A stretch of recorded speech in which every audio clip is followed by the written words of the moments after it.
વડોદરાના નિઝામપુરા વિસ્તારમાં જનકલ્યાણ શિબિરનું આયોજન કરવામાં આવ્યું હતું, જ્યાં એક જ સ્થળેથી વિવિધ સરકારી યોજનાઓનો લાભ આપવામાં આવ્યો હતો. આ શિબિરનો મુખ્ય ઉદ્દેશ સામાન્ય નાગરિકોને સરકારની વિવિધ કલ્યાણકારી યોજનાઓનો લાભ એક જ જગ્યાએથી ખૂબ જ સરળતાથી મળી રહે તે માટેનો હતો. આ હેતુને સાર્થક કરવા માટે કાર્યક્રમ સ્થળે જુદા જુદા સરકારી વિભાગો દ્વારા વિશેષ સ્ટોલ ઉભા કરવામાં આવ્યા હતા. આ ગરિમાપૂર્ણ કાર્યક્રમમાં વડોદરાના મેયર, મ્યુનિસિપલ કમિશનર, મહિલા અને બાળ વિકાસ મંત્રી મનીષાબેન વકીલ, સ્થાનિક ધારાસભ્ય તેમજ વિવિધ વોર્ડના કોર્પોરેટરો ખાસ ઉપસ્થિત રહ્યા હતા. મહાનુભાવોએ દીપ પ્રાગટ્ય કરીને શિબિરને ખુલ્લી મૂકી હતી અને સ્ટોલ્સની મુલાકાત લીધી હતી. આ શિબિરમાં અંદાજે 15 જેટલી અલગ અલગ સરકારી યોજનાઓને આવરી લેવામાં આવી હતી, જેમાં આરોગ્ય અને પરિવાર કલ્યાણ વિભાગ, ઉર્જા અને પેટ્રોકેમિકલ્સ વિભાગ, સામાજિક ન્યાય અને અધિકારીતા વિભાગ, મહિલા અને બાળ વિકાસ વિભાગ તેમજ શિક્ષણ વિભાગ જેવા મહત્વના વિભાગોએ સક્રિય ભાગ લીધો હતો. આ તમામ વિભાગોના અધિકારીઓએ સ્ટોલ પર આવતા લોકોને યોજનાઓની વિગતવાર માહિતી પૂરી પાડી હતી.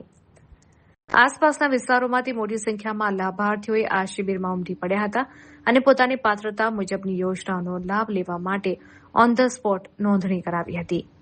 વહીવટીતંત્રના જણાવ્યા અનુસાર સરકારની યોજનાઓ છેવાડાના માનવી સુધી પહોંચે અને વચેટિયાઓ વગર પાત્ર લાભાર્થીઓને સીધો જ લાભ મળી રહે તે જ આ શિબિરનો મુખ્ય આશય હતો.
કલ્યાણ શિબિરનું આયોજન કરવામાં આવ્યું છે.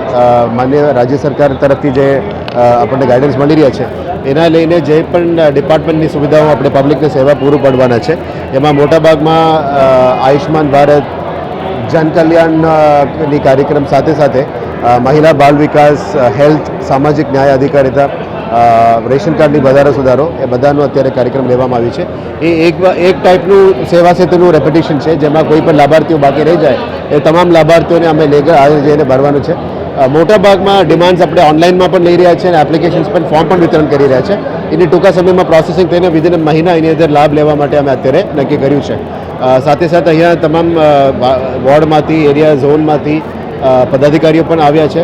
માન્ય મંત્રીશ્રી, મહિલા બાળ વિકાસ પણ પધાર્યા છે, માન્ય દંડકશ્રી, મેયરશ્રી, ધારાસભ્યશ્રીઓ અને 5 પદાધિકારીઓ સાથે વડોદરા મહાનગરપાલિકા તરફથી ખૂબ સારું સપોર્ટ અને પબ્લિક સુધી મેસેજ લઈ જઈ રહ્યા છે.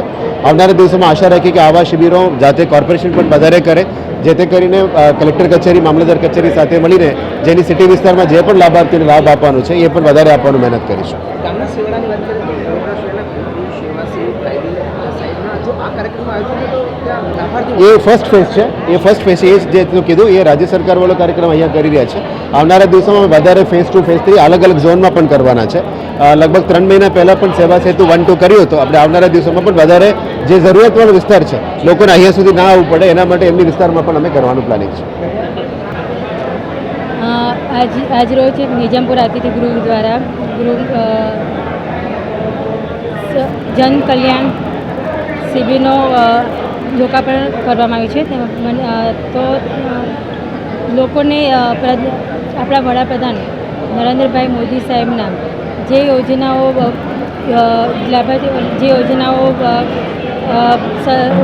રાજ્ય સરકાર અને કેન્દ્ર સરકાર દ્વારા જે યોજના બહાર પાડવામાં આવી છે એનું જન સુધી લોકો સુધી પહોંચે એ હેતુથી અને 2047નું જે ધ્યેય છે એને સાકાર કરવાના ઉદ્દેશથી આ કાર્યક્રમનો યોજવામાં આવી રહ્યો છે. અને તેમાં આપણે માનનીય મંત્રી મનીષાબેનના હસ્તે આપણે એનું લોકાર્પણ કર્યું છે. અને અહીંયા વિવિધ યોજનાઓનો સમજાવવામાં આવી રહી છે અને જે જન લોકો સુધી પહોંચે એ હેતુથી જ અહીંયા